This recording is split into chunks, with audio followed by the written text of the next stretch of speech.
Without further ado, I'll give you my respected colleague and friend, John Brennan. All right, hello. This is a newspaper, for those of you not familiar with that term. That was just your grandparents have this at home, your great-grandparents would have it at home. This was a very popular product until the early part of the 21st century, not as much anymore. In fact, I get back to this. This story relates to what we're talking about. So I've been at the record since 1983, long before any of you were born. And I will focus more on 2015, which I'm really grateful for. But I want to talk about what's different about public relations and their interaction with the media, and then why it is not different. What is not different is that if you're working for a company and you have a product, now you might be a new company that's kind of a startup that's trying to get attention. You want people to know you're out there. You could be a new restaurant, you could be a new pharmaceutical product, you could be a new gym, you could be almost anything really. And you'd like to get the word out to the marketplace. Now, traditionally you're going to do advertising, obviously, but including in newspapers in some cases. But there's more to it than that. If what your company is doing is really interesting to the general public, then the media is liable to be interested in it too. We want to write interesting articles that people like to read, and the company wants to get their name mentioned in a story. And so there is this sort of natural dynamic. You know, they want publicity for the company. We want to write interesting articles. We have to fill a paper. Public relations people need to demonstrate to their bosses that they can get publicity for the product. So that has not changed really at all. It's basically the same thing. But in the old days, you had many more newspapers, many more newspaper reporters, and arguably not as many businesses trying to get in there. So it was not that difficult for a public relations person to figure out who to get in touch with at the newspaper and to give them the pitch. That person did not have maybe as heavy a workload as they do now in the newspaper business, and so they might well be able to work that out. Now, again, another thing that's not changed is that it's a little bit of a different dynamic than business to business, where there's nothing wrong with your business people sort of working out an arrangement with another business that help each other. You know, if I can do this for you, you can do this for me, we both benefit, we both make lots of money, that's great. Journalism is, in its best form, still rather idealist. We aren't going to give you a break, we're not going to do you a favor, we're not going to accept a Christmas gift from you or any other kind of gift, whether not money, not dinner, not anything. And so you're trying to work with us and you're trying to convince us to help you push your product, but we're not going to give you anything in return. You're just going to have to push for it and hope for the best. And so the way to do that, you know, back in the 80s and 90s, was phone calls and press releases. Often they'd be sent in by snail mail, they call it now, the U.S. Post Office. And not until the late 90s really was it more, okay, email started to get more popular, that's changing. But again, the idea is basically the same, but it's just a lot harder now for public relations people, and I'll talk down the road here about where I think this might be going, where the fix might be. So I think I've seen stats where it used to be there's sort of 3 public relations professionals for every journalist, or a newspaper journalist, and now it's like there's 15 for every journalist. And so we're really we're out of equilibrium right now in the marketplace. So it's extraordinarily difficult for public relations people to even find a person that might do the story, and will they have the time? And so I get probably 50, 60 emails a day pitching, oh, would you please be interested in this or that? And as far as how I respond, if you make the right, if you make a pitch that plausibly could be something that I might be interested in, maybe I can't do it, but maybe another colleague would be better for them. If it's in the ballpark, you know, I can tell that they've done a little research and thought through it and thought John Brennan might be a good guy to talk to, I will probably forward it to the colleague and respond to the person who made the request. If it's something that has absolutely nothing to do with my beat, and I get dozens of these a day, it's like, look, you didn't take the effort to figure out whether I'm the right person to contact. I'm not going to take the effort to respond to you, and that's deleted. I mean, it's that quick. it's got to the point where for us it's like a video game. I mean, these messages are flying in constantly, and you just keep batting them away. You know, kill, kill, kill, kill. Unless it's a good one. But if you do your research, it can still work. And by that I mean, okay, you have the product. You know, you're a new restaurant. You read our newspaper. We have a restaurant critic. We have a whole lifestyle section. We have a food editor. We have some online blogs on food. The North Jersey affluent market, that is our customer base, they love food. They love great food. They love high-end restaurants, and they like comfort food. They like guilty pleasures. I mean, all kinds of food are possible for them.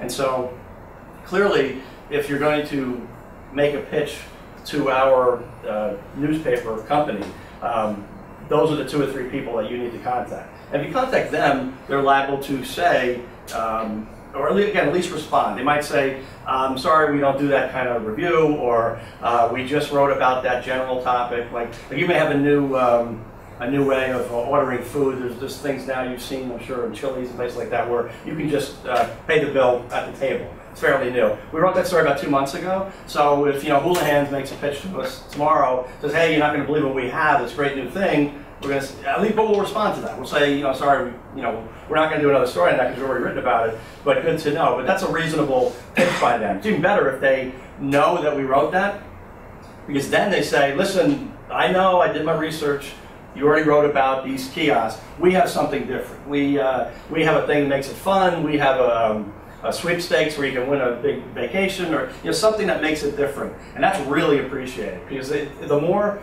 research you do, the better your chances. There are other aspects of it too. Basically the headline in the message. I'll see a lot of these. Hey, how's it going? ... or something like that. I'm liable to delete that before I even see it. I mean, it has to be incredibly direct. I mean, I don't have a lot of time. I got a lot going on, getting a lot of pitches, and so if it says new product or that kind of thing. Now, for me, I cover the Meadowlands Sports Complex, the stadium, the arena, the racetrack, Xanadu, that sort of thing. Also, a lot of, as it turned out, I cover a lot of gambling. Not that that was going to be my beat, but New Jersey became the second state and the first large one to offer online gaming now. You can do online casino gaming with any Atlantic City casino-related website. That was in November 2013. They are in the Third Circuit Court of Appeals right now, trying to get sports betting, Las Vegas style, to the Atlantic City casinos. They've had mixed results in court, but they are still alive in that. The lottery is still a big thing here. The future of the Meadowlands racetrack is a big thing here.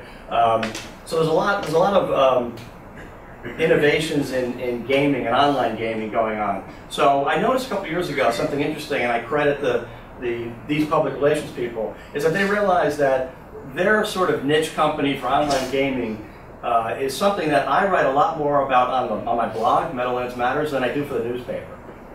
This is 2 very different audiences.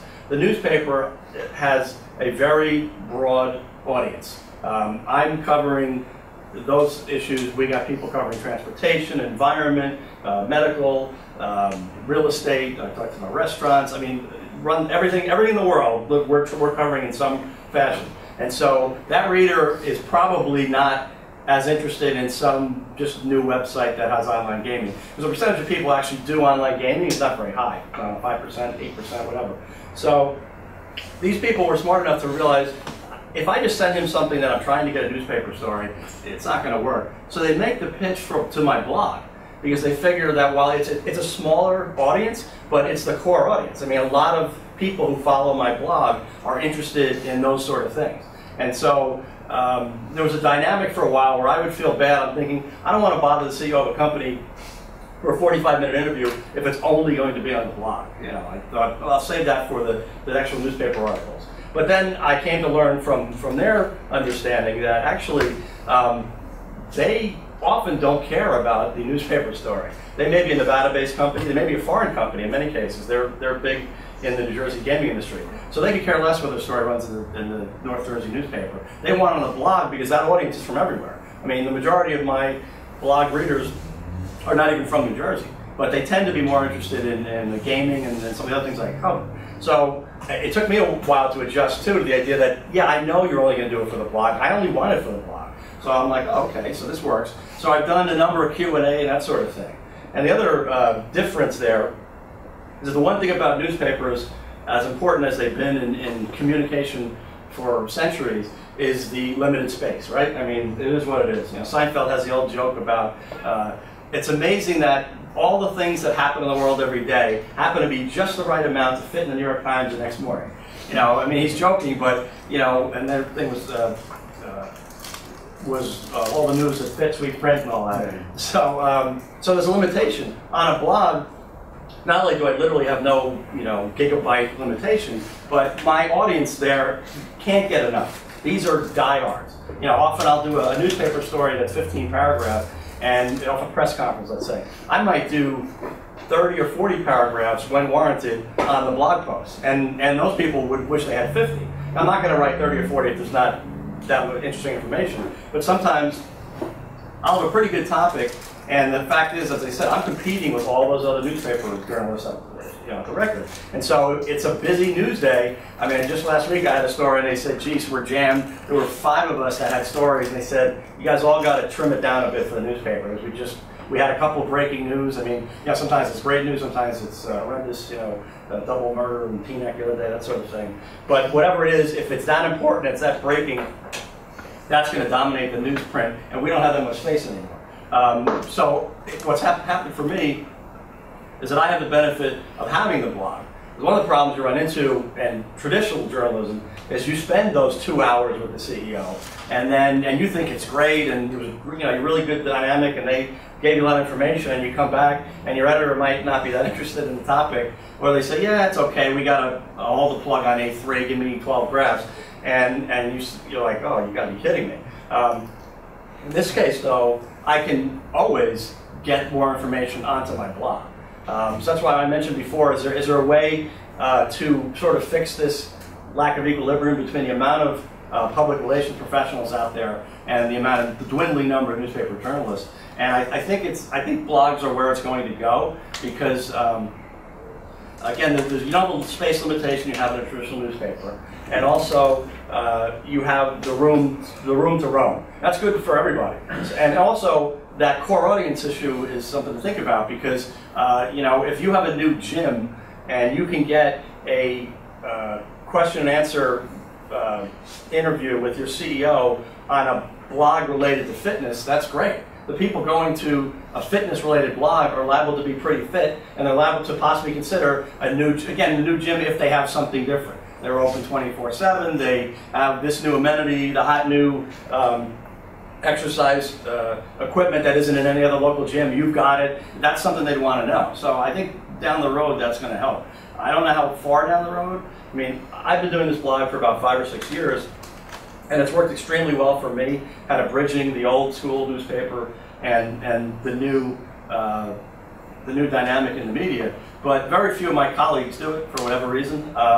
I think they are convinced it's a time issue. They don't have the time for it. But like with a lot of things, if I put some extra time into writing these blog posts, then I get a lot more information. Now, some of it is public relations pitches. They say, oh, I didn't know this guy covered so much of this, and that's fine. I don't mind that. But I also get tips on here's what's really going on. You seem like you're really locked in on the Meadowlands Sports Complex. You know exactly what's going on there. Well, there's one thing you haven't written about. I guess you didn't know. Joe Blow just left. You know, and when John was at the New Jersey Sports Exhibition Authority, he'd have to handle that sometimes because I'd call up, and in fact that dynamic's a little different, but.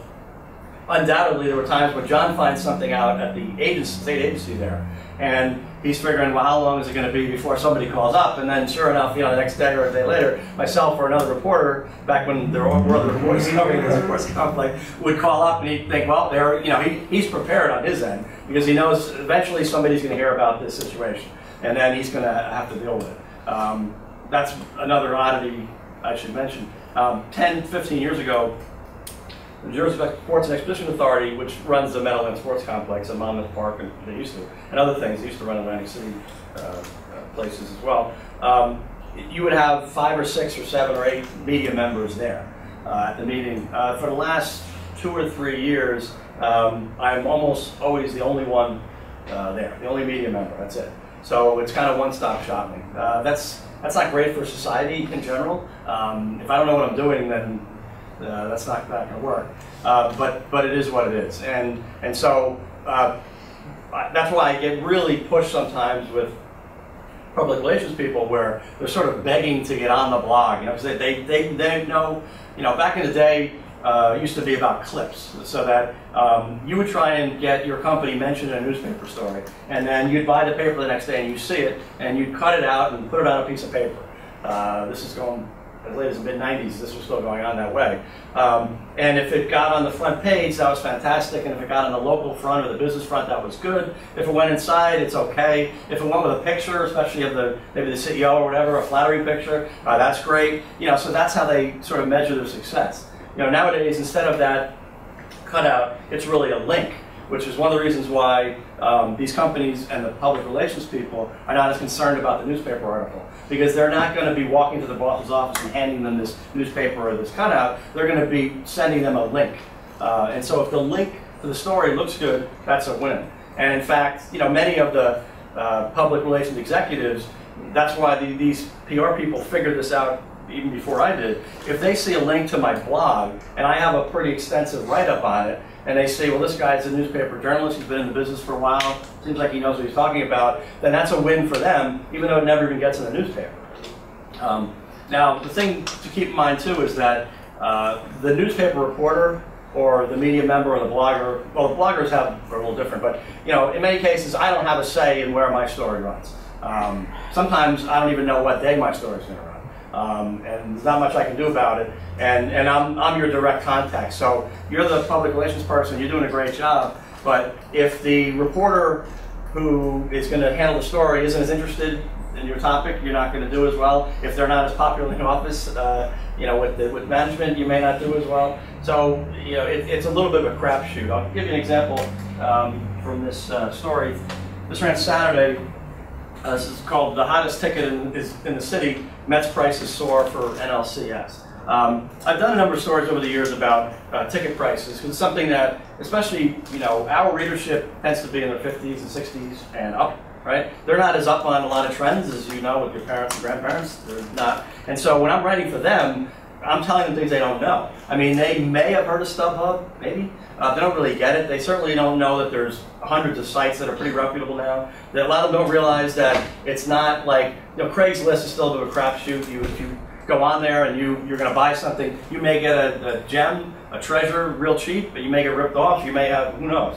But if you are going to get a ticket on a company like StubHub, you don't have any risk there. You're not going to get ripped off. So what occurred to me was that because the Mets have not been in the playoffs since 2006, which is basically the dawn of time as far as secondary ticket markets go, and the Cubs have not been in the World Series since 1945, and they haven't won since 1908, it kind of occurred to me that the tickets for this series would probably be pretty high. Also, the Mets, if you don't follow baseball, they have a young, dynamic team. A lot of their pitchers and players have superhero nicknames. It's not just that they're a good team. They're young, they're promising, they're exciting, they're dynamic, and so the interest is very high. So I contacted somebody from a company called TIQ, which their company studies the secondary ticket market.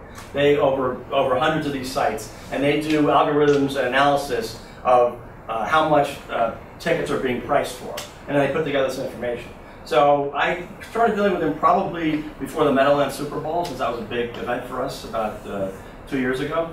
And so he would come up with good information. And again, because of the blog, he can send me something every couple of months, and I can pitch it to my editor. Sometimes they're really interested, let's do a big story on that. Sometimes they say, well, that's probably good for the blog. I'll say, fine. But either way, whenever he gives me relevant ticket information, like the Devils are retiring the jersey of Mark Tambor, their great goalie, in February, obviously the prices are high for that. So he sent me something on that a month or so ago.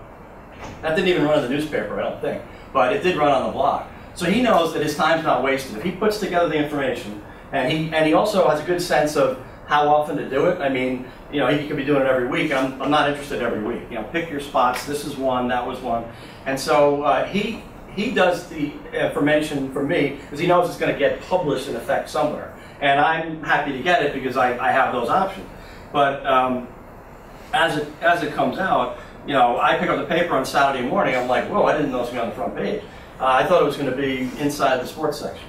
But as it happened, the high-level editors at our paper were really interested in this. They said, oh, everybody's talking about the Mets. They're interested. Plus, they're kind of astonished. The price to get in the door for the Saturday night game at the time that morning was $201. That's like the worst seat in the stadium. $193 for the worst seat last night. In Wrigley Field for Game 3 tomorrow, the worst seat in the stadium in Chicago is $444.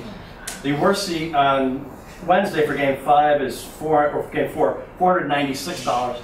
And the worst seat in the house for Game 5 at the time, before the Cubs went down 2-0, was $605. Now the average ticket price for like a Saturday night game was about $840, secondary market. And in Chicago, the average price has been around $1,200 for just the mid-level seat, you know, loge or mezzanine, that kind of thing. Forget about, you know, you might pay $5,000, $6,000 for a box seat.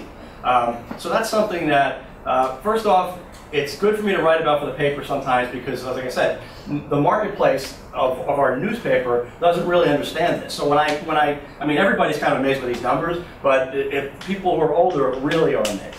And that's because people grew up, it's a little bit like pre-internet, pre-secondary market that came from the internet, meant that when an event was sold out, you couldn't get a ticket for any price. You know, in the 1980s or 1990s, very wealthy people were really eager to go to a big concert or a big sporting event, and they couldn't find anywhere to go. I mean, there were ticket brokers that had its own issues, and plus you didn't really know whether you're getting a good deal, right? You went to a ticket broker, he says, oh, for $1,500 each, I'll find you 2 tickets. And for all you know, maybe the other guy next door is going to sell it for $900, but you don't have the time to call 20 different places. Now you can easily, on the internet, check the secondary market. So there's no such thing as a sellout anymore. You may not be able to get a face value ticket, but even face values are not even listed on some tickets anymore because it's kind of irrelevant. It changes based on how well the team's doing, how much the demand is, and all that. So for this guy, this is a big win. Yeah, he's got the link to the blog, but you know, he's got a clip here too. When I say that you know, cutouts and hard newspaper articles are not as important anymore, that's true. But I can assure you that he would bring this one in because it's the top of the front page of this paper, and that's a big win for him. So that's a good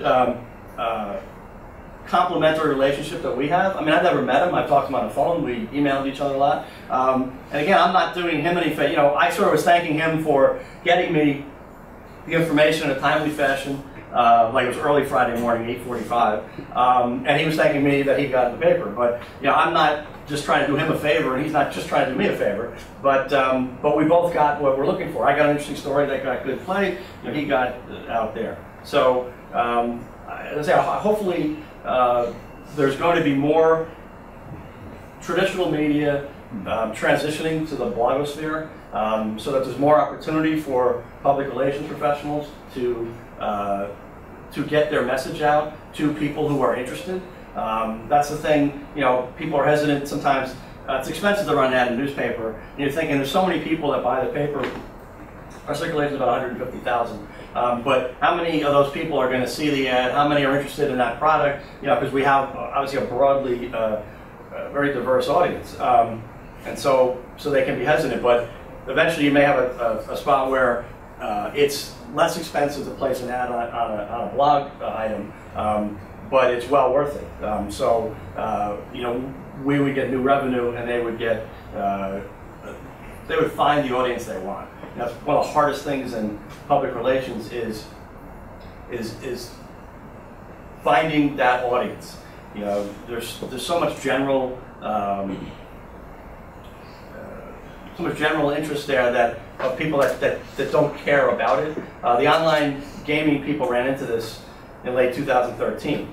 You have a brand new industry. All of a sudden, what's always been illegal is now legal only in New Jersey and Delaware.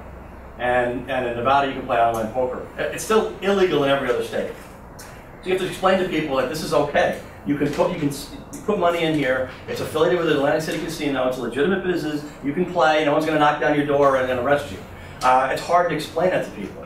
And so what they tried to do was a lot of television advertising. It's really, really expensive. And the brutal part about that is that they're either paying for an ad in the New York market New York City area market, and nobody in New York is allowed to play, or in the Philadelphia, Pennsylvania market, and nobody in Philadelphia is allowed to play, unless they're in New Jersey. Now, some people live on the border, they can go back and forth, that's fine, but for the most part, online gaming is done at home. So you may live close to the Jersey border, either way, but you're not going to travel to play online gaming most likely. You're going to do it at home. So they tried a big ad blitz. It was on the radio, all the billboards, you name it, and they found that with all that spending, they weren't doing that great. The reason they were pushing it though, and this is why if you watch any sporting events, daily fantasy sports, DraftKings and FanDuel are dominating the airwaves. I mean, those two companies have been spending more money in advertising per month in the last 6 months than McDonald's, than Budweiser. I mean, than the giant companies around Pepsi. It's amazing how much they spend. It was the same way with online gaming. The point being, it's a brand new industry, and you want to get market share. So if you can show you can dominate, and that's one thing that DraftKings and FanDuel are able to do, is even though there's dozens and dozens of daily fantasy sports sites, most people only know about them and pretty much only play with them. So in that perspective, they've been successful. They've got some legal issues now that I'll probably save for another day. But so it's very difficult. And that's true, though, of it, even, again, if you're just a basic new restaurant, it's also hard. You're not going to do probably, even if you do a cable television ad, the market is a little broader than you want. I mean, somebody 20 miles away is probably not going to go to your restaurant unless you've got some incredible new product. And so it's just tough to narrow it down. And that's something that I think is always on the minds of public relations professionals is, first of all, what do we have that's interesting and new that people are going to hear about? Then who do we contact to do it, and in what way?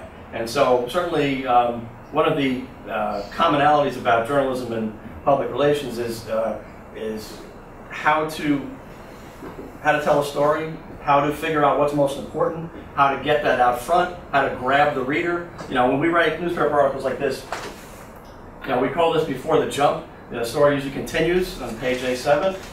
You have to catch them here. They're not going to go to the rest of the story unless you pull them in here. So, we talk about sometimes like people back into a lead. So 3 or 4 paragraphs of setup, and then it's like, and then here's the reason you should read the article. Well, guess what? Half that sentence is on page 7. Nobody's going to go read it. So you have to catch the eye. And that is true, as I say, not only has that always been true for public relations people to try to communicate with reporters, but it's much more urgent now because of the dwindling number of journalists.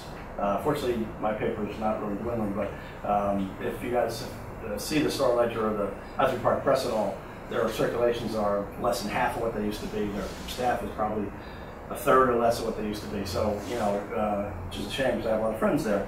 But that's where the business is. So it's always been a challenge for public relations people, but probably even more of a challenge now. So, any other suggestions you have for? That's good. Points to make. And I'll take questions now. I'll talk some more about some other topics, but is there anything you want to know about now specifically? Newspapers and that sort of thing? Do you read every email you get? Because I know you said, it doesn't have a head. But is there any sometimes where you just like look at the email? No. Don't even look at the email. You just like. No, I'll delete.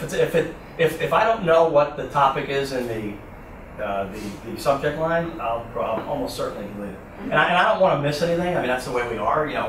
We get some offbeat people calling, with these grand conspiracy theories. We take the calls. I mean, it's a project that was called Meadowlands NCAP that they're going to build golf and housing in the landfills. You've seen The Sopranos where they bury the bodies near the sports complex. And it was a grand plan, and it was pretty corrupt. Eventually there was indictments. Project went south. Donald Trump tried to save it.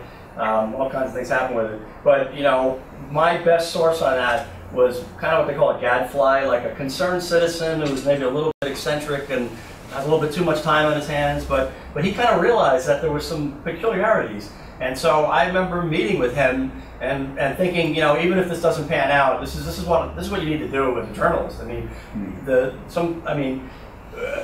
well, you'll never hear a journalist reveal exactly who gave them the story. That's not going to happen. But in general, you know, I can say and they can say that it's amazing, you know, who the best sources can be. I mean, you can be talking about security guards and secretaries and a cleaning crew, and they're around, you know. And the thing is, they are seen as invisible by the power players, right? So they, you know, they get an elevator with 2 state senators. Those guys are going to just keep talking. They figure, well, this guy know nothing. And if they're laughing about something that concerns that citizen, they may call us and tell us about it. So that's why I say I hate to just delete emails without looking at it. But and it depends on the day, like everyone else, right? Some days you're swamped and some days you're not. That definitely factors in.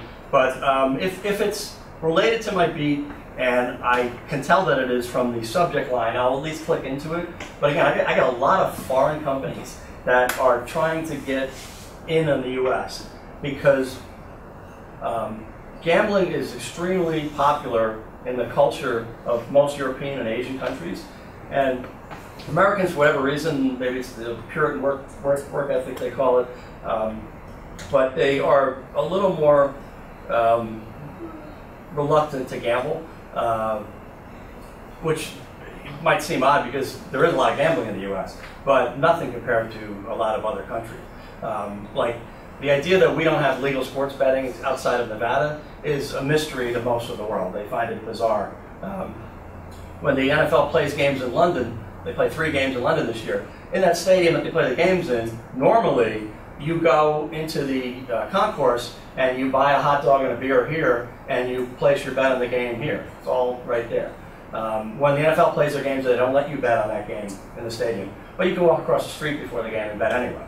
And that's just how that is. So there's an expectation of a massive boom growth in gambling in the U.S. in the next 5 or 10 years, which is probably going to happen. And so these foreign companies are really eager to get in on it, and so they want to get their name out there. And so my blog is hit on enough that it does well in Google searches. So if they just are thinking New Jersey, gambling, sport, whatever, and boom, it gets to my blog or it gets to my newspaper articles.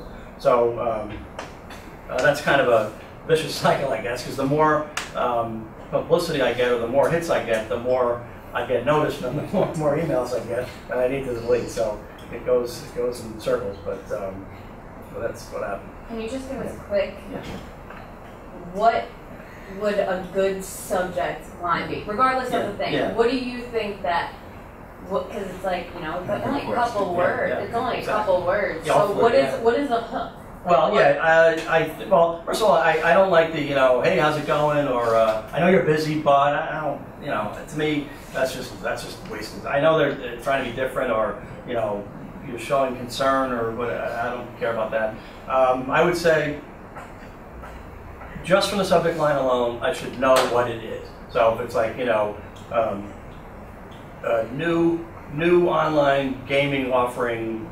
Well, be more specific than I got one the other day. I think it was because of the controversy involved with daily fantasy sports. There are a lot of sites that offer variations on those games, and so they're sending me stuff, and they're saying, you know, it's sort of like, you know, why our fantasy sports is not controversial, or why fans should be going to our website to do daily fantasy sports. Like one of them is the money is limited, and so that keeps some of the sharks away. One of them has you only play against 15 other people. The problem with daily fantasy sports nowadays is that there might be a contest with 5,000 entries, but people can make 100 picks at a time in the same contest. These are professionals who are using algorithms, all kinds of complicated computer dynamics to sort of game the system. So this company is saying, but they can't do that here. There's only 16 entries, and so it's kind of not worth their while to spend the time. You know, when they can do 100 at a time, they can make a lot of money. So that's good. So like that makes sense to me. So, but yeah, that's true of any product, right? New restaurant, you know, finally a new take on ribs or something like that. Like, oh, okay, I don't know what that is.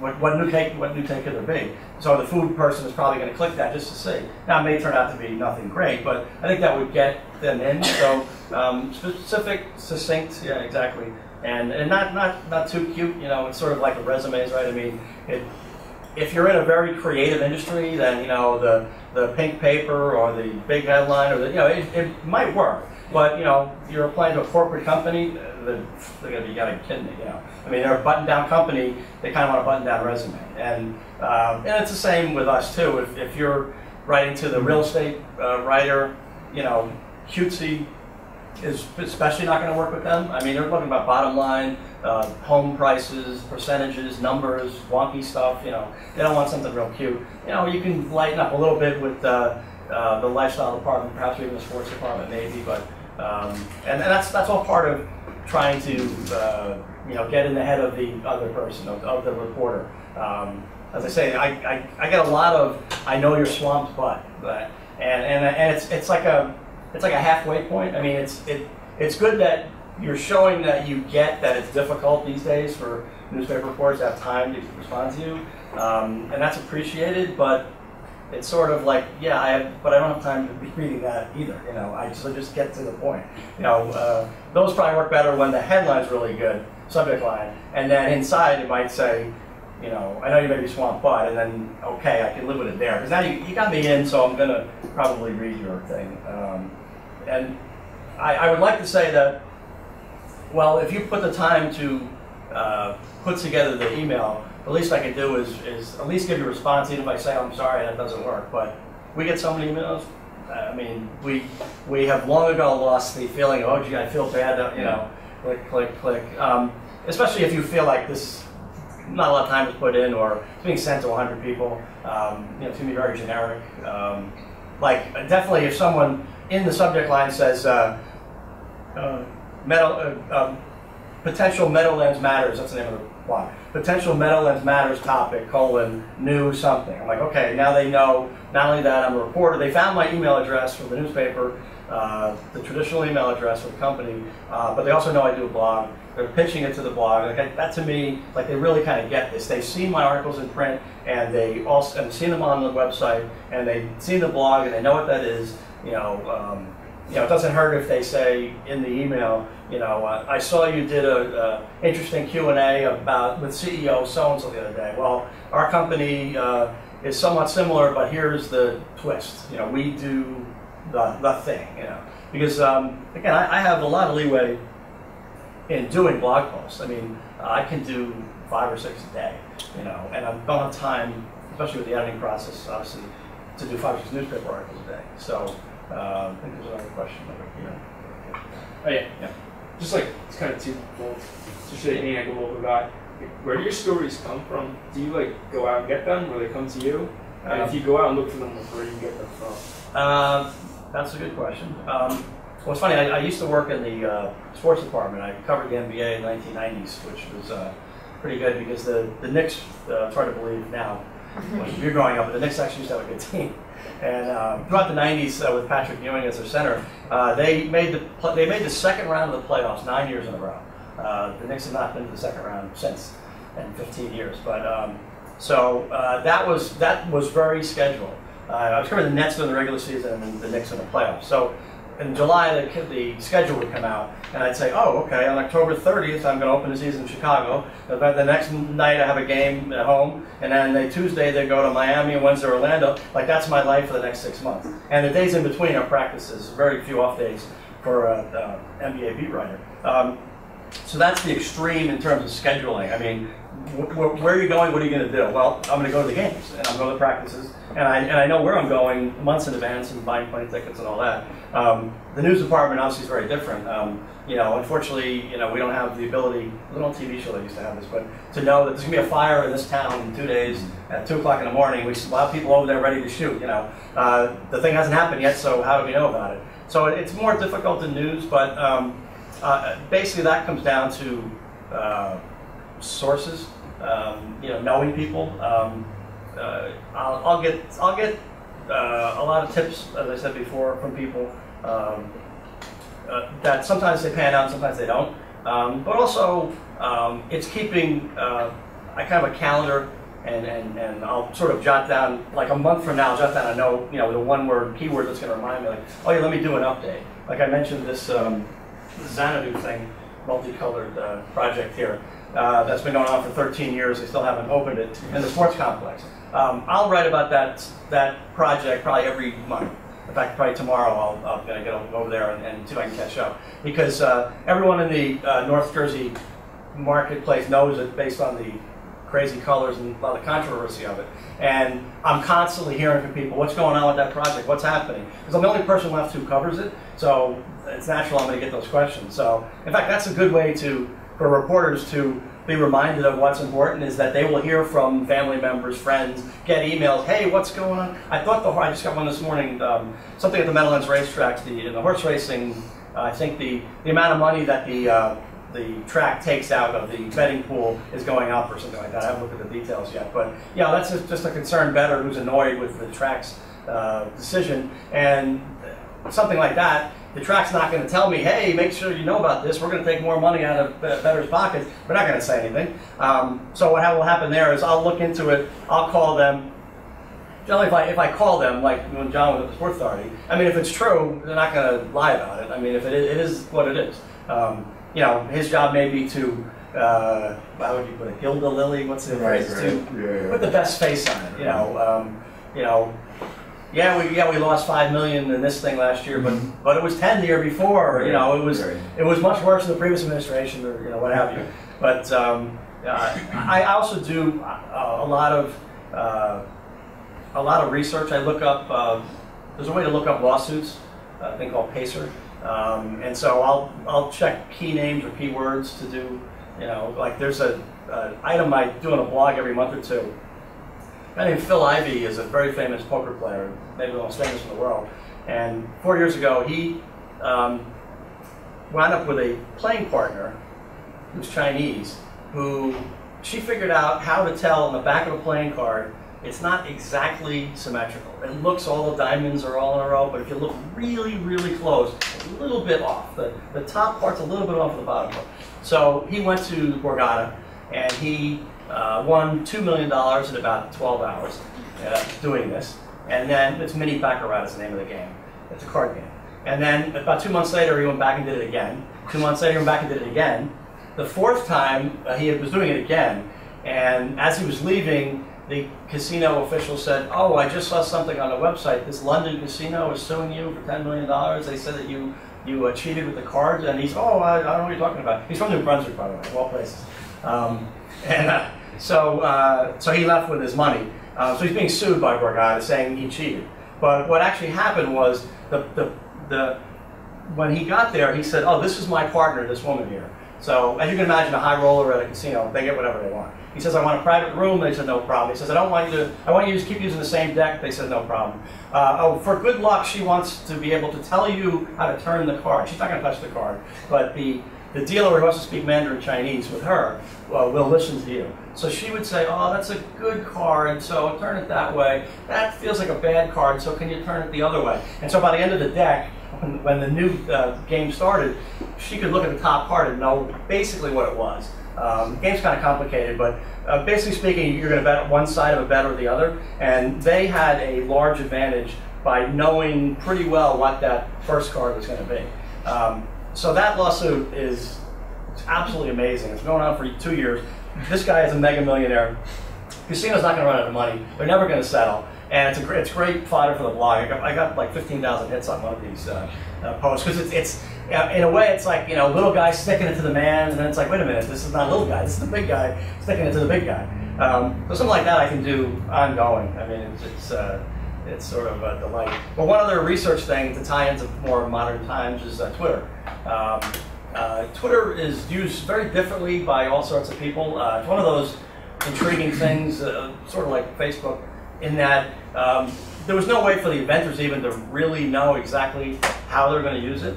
I only follow about 180 people, and probably 60 or 70 of them are colleagues.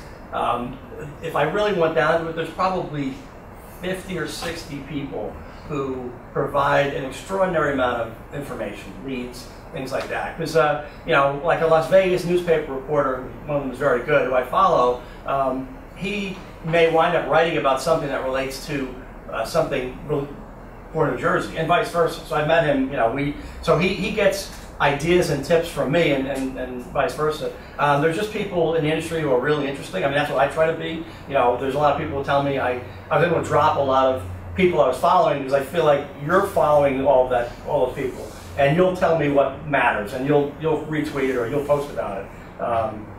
Twitter's a phenomenal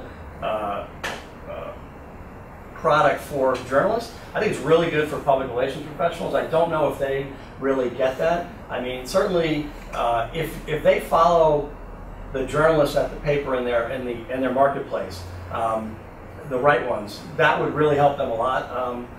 Even coming down to you might have a journalist with quite a sense of humor, and then you can tailor your pitch a little bit more like that. You follow somebody else, and you're like, wow, they're nuts and bolts. I mean, they don't, you know, it's all business with them, and you're probably not going to want to do something too chummy with them because that's not really their style. You can kind of get to know somebody a bit on how they do Twitter. I'm actually pretty meat and potatoes on Twitter, but I do more free reign on the blog. So you see my personality a lot in the blog posts I do. Not as much on Twitter, but you know, those things are worth following. Again, there aren't that many blogs on newspapers, but any public relations person should know what they are, where they are, look for them, and also follow them on Twitter. I think it's a terrific news gathering tool. It's a way to make sure you're keeping up with things. It's a little funny because a lot of, I guess I'll call them competitors, follow me on Twitter, and so I really want to get the message to my broad marketplace, the public, and I don't really want to get it to the journalists. But it's kind of hard to avoid that. I don't block anybody. So one of the ways I've kind of tried to bridge that is that there are some blog posts that I will put up on the blog, but I won't put the link on Twitter, and which I almost every blog post I'll immediately do a tweet that has a link to the story so they can go to it. And because I figure, well, the diehards are really going to read the blog anyway every day, and I think that the other media people probably just follow my tweets. So that's the way I can sometimes get something out there to the public that I don't want my competition to pick up on immediately. So, are there questions? Or one thing, is anybody interested in journalism or public relations, or a little both, or you're not sure? Which one? Public relations. Okay, yeah, and that's it? Journalism. Journalism, okay. Yeah, in journalism, what are you hoping to, like, I mean, you're probably not thinking I'm going to work at a print newspaper for 30 years, right? Well, probably not. I mean, to be honest, I prefer print writing, but I feel like realistically, I'm going to end up working online. Yeah, well, you want anybody who's interested in journalism. You got to be your own brand. That's what you're going to come up with. So, and again, that could be serious. It could be fun. You know, it could be anything. And really, it's better to be yourself. But that's definitely critical these days. You know, so you want to be able to write traditional stories like you're talking about. But I would say feel free to experiment. You know, do you have a blog, or have you tried one of those? I'm trying to start. Yeah.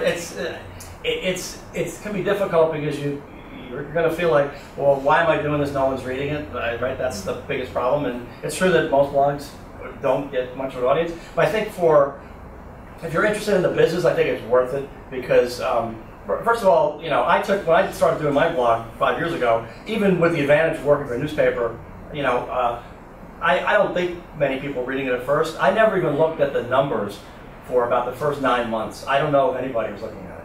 And then by the time I did, you know, I was getting a few hundred hits a day. I'm like, okay, that's pretty good. And then, you know, I went from there. So if you start one, do not look at the numbers. And the other thing is, keep in mind, look at it as an advantage.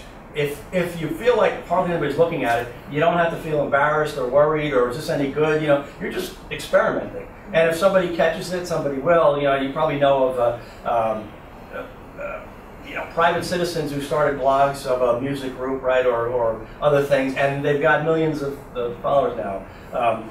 I worked with a guy at the Record named Jason McIntyre. He writes a blog called TheBigLead.com, a sports-oriented blog. Gets literally millions of hits per month.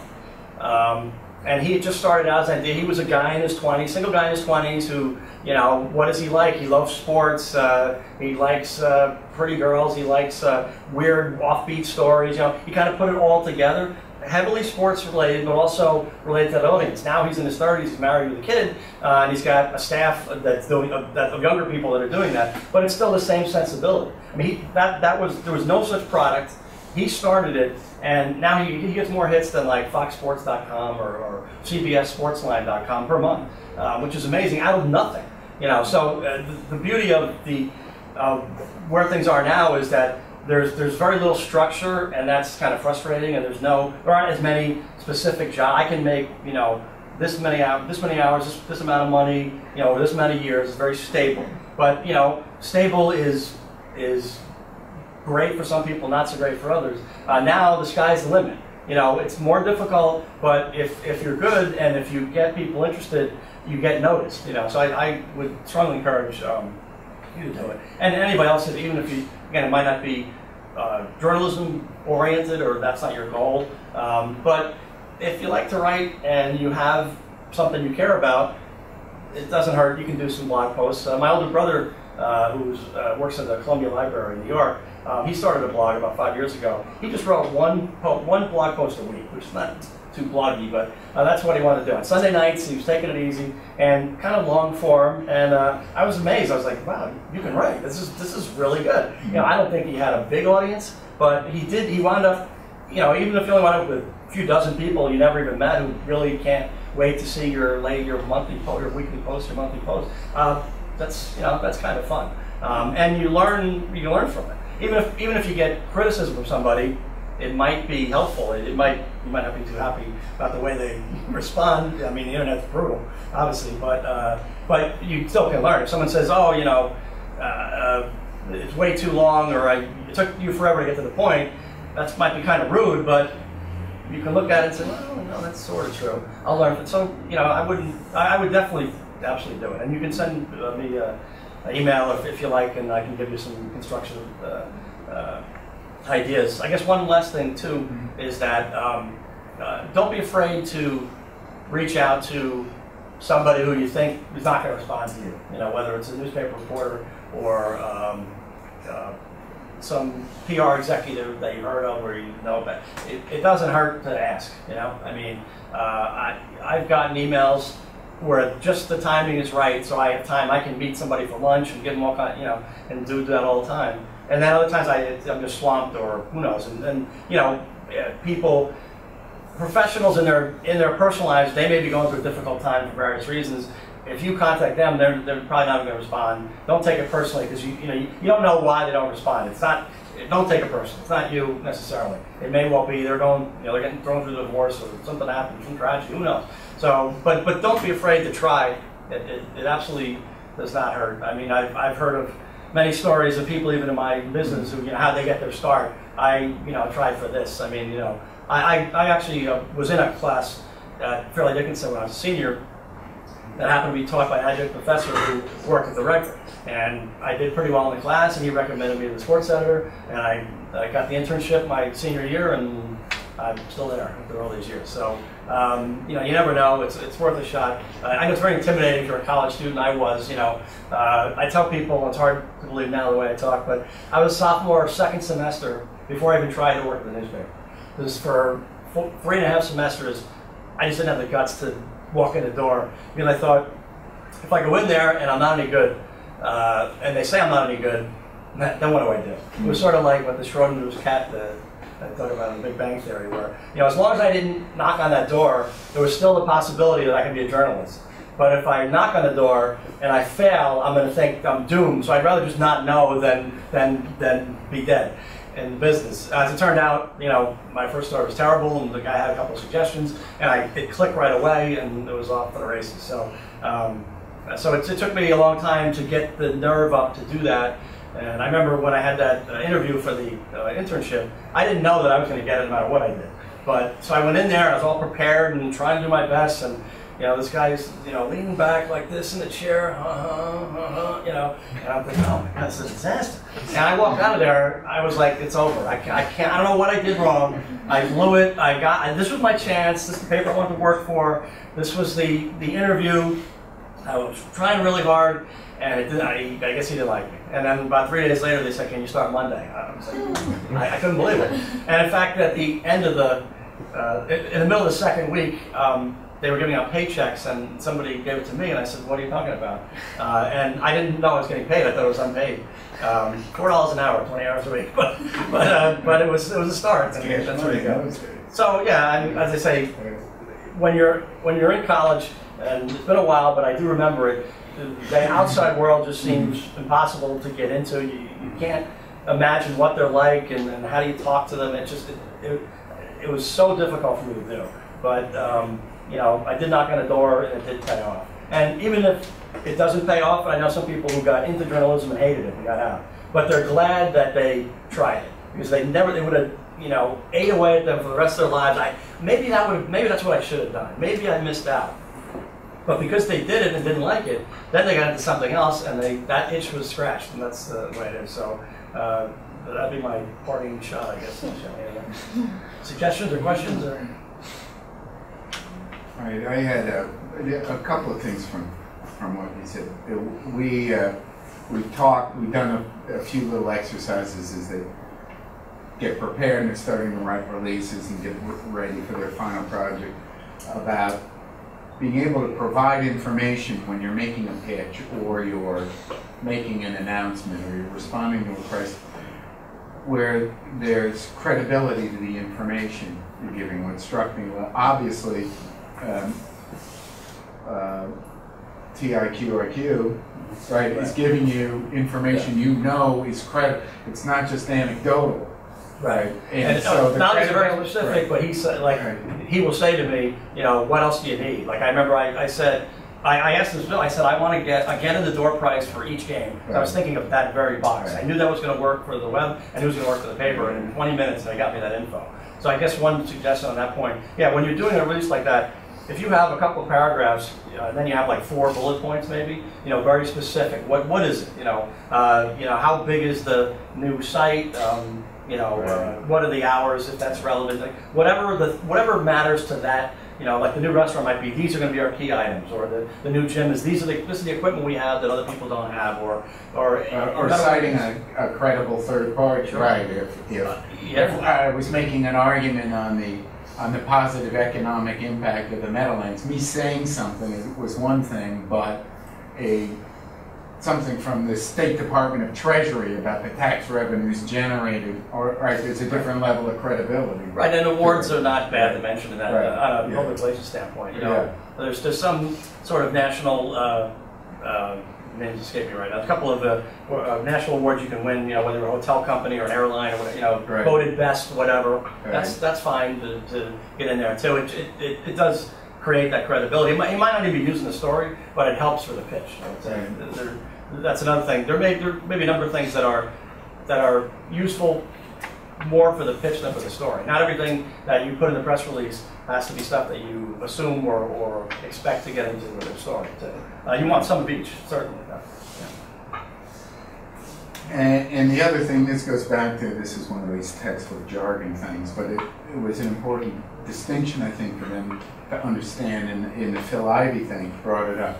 There's a demographic of your readership, you know, the print and beyond, you know, the skewing older and this and that, and that's one thing, and they have their age and whatever, their geography in common. But in terms of a lot of what you're doing, what now they call a psychographic, what people's interests are, you know, knowing, right, so when he's talking about all the emails that are coming in, if it's coming in from someone who understands that there is an international audience of people interested in gaming, right? It doesn't matter if they're 60 or 20, right? They're going to follow and click and be interested. So designing, you know, the information you're trying to get to John with that in mind is going to be, impactful on you. Yeah, it's funny. Every now and then my phone rings at the office, and it's sort of startling for all of you who are at home. You know, what is that? What is that crazy sound? It's I do get some phone calls, follow up phone calls. That's an old tradition. You send the press release, and then I just want to follow up, make sure you got the email. And I'm a little startled by it. I don't think it's positive or negative. I mean, it shows diligence, but if I'm going to do it, I'm going to do it. I'm not going to be pushed over the top by the phone call. I think a follow-up email can be good. That's I guess one other thing is that you send the email, you don't hear anything. You're thinking, did they even get it? Did they see it? What is it? You can send it a second time. Just wanted to make sure you got. Every now and then, I probably miss one that maybe I mean, let's put it this way: if you have reason to believe that it might be relevant, and you're not just spitballing it, then it's probably worth a follow-up because they might well catch it on the second time around. But if you don't hear from them the second time, maybe they're just not that into you. That's the movie, right? So. And one last thing, we can't draw this to a conclusion without this.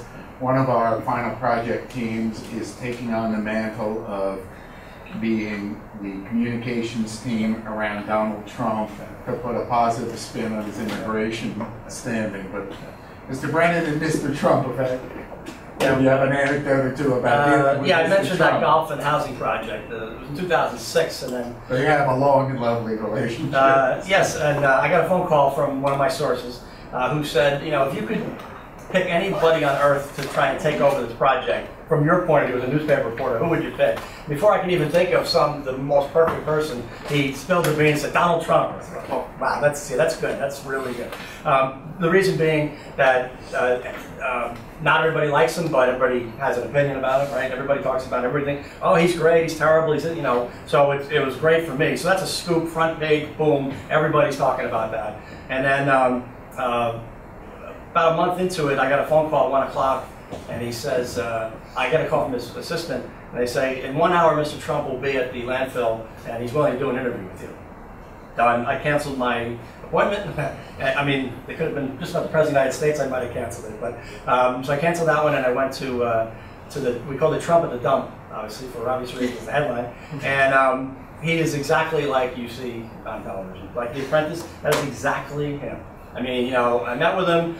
We get into an SUV, and to go from one spot into the middle of the landfill where he's going to build a golf course, and it's a full 5-minute ride. And as soon as we get in, he's in the passenger seat, and I'm in the back seat, and he looks at me, he goes, go, just like that. And that means I got to ask the questions. He's not going to wait 5 minutes sitting in the car. He's a multitasker. So if he's going to have to do this ride, he's going to get something done. Let's get half the interview done. So then from there we got out, and he's standing there in the middle of this crappy landfill, and you can see the Empire State Building in the background. This is in Rutherford, right off the turnpike. And so if you looked at that skyline, you're like, wow, that looks pretty good. And if you look down, it's like, whoa, this is nasty. So the location is great. The Meadowlands has always been that way. It's so close to Manhattan. But it's also a swamp to some extent. And so this project ran into trouble in spite of his efforts. And so he would call me 2-3 times a week at times where, I can't believe Governor Corzine, he doesn't know what he's talking about. This guy's an idiot. This is a great project. Why doesn't he support me? And I was thinking, Mr. Trump is what he likes to be called, Mr. Trump. Mr. Trump, I'll pass along those comments in the article, and it's news. I mean, when a famous guy like that is saying anything about your governor, whether it's positive or negative, it's news. So this went on for a couple of months, and then the governor pulled the plug on it. And, Governor Corzine made apparently the mistake of sending his number 2 man to Trump Tower to tell Mr. Trump that the project was out. And Donald was outraged that that would happen. That he thinks the governor should have to show up and tell him himself in person. My colleague and I on that project, we went to Trump Tower at one point to do an interview, and we walked past the boardroom that you see on The Apprentice in his office on Midtown Manhattan. And we got about 40 minutes. And afterwards, the attorney walked us out and he said, nobody gets 40 minutes. I can't believe you got 40 minutes. I said, well, I guess he likes the topics. He's very well read. He reads 10, 12 newspapers a day. What happened was, when I got the tip and I left a message at his office, what was said was, someone who knows him that I called said, here's the deal. If you're right, he'll call you directly. If you're not right, you'll never hear from him again, and you know what's wrong. I said, all right, that's good advice. So sure enough, I get on the phone, John Brown, it's Donald Trump. You've been working that paper for a while now, haven't you? Yeah, you know. And then he says, you and the other guy have been killing the project manager of this thing for a year now. And he goes, what? They deserve it. You know? So initially, I said, how did you know so much about this project? And he said, back in 1999, when this first idea first came up, he said, I looked into it, and I did my due diligence, and I decided it was not a good idea. But I trust my gut, but I also double check to make sure. So he said, any project I've ever considered that I don't do, I follow just as closely to find out if my gut was right. And he said, up until this point, my gut was right, but so that's how he knew so much about the project. And I mean, he really was on top of it. He basically was branding there, where the company pays him to have the golf course be named Trump. You know, he's very successful building golf courses. He has one in Bedminster, in Miami. He built one in Scotland. A lot of these courses have national championships there. He loves golf. He loves golf course design, and he's a lot of expertise there. So his coming on was good for the project, at least in terms of public relations. But they didn't have any money, and you know, in the end, you can't build a project without money, and you can't build apparently condos on the landfill. Who knew? That's what happened with him. So it's funny. After this project went south, out of all those times I talked to him, I didn't hear from him again. And I've called him a couple of times on related issues like Atlantic City, and I haven't gotten a phone call back. And I thought, now I know what it's like to be one of Donald's old girlfriends. I said, right. When it's over, it's over. That's it. All right, well, fantastic. Thank you.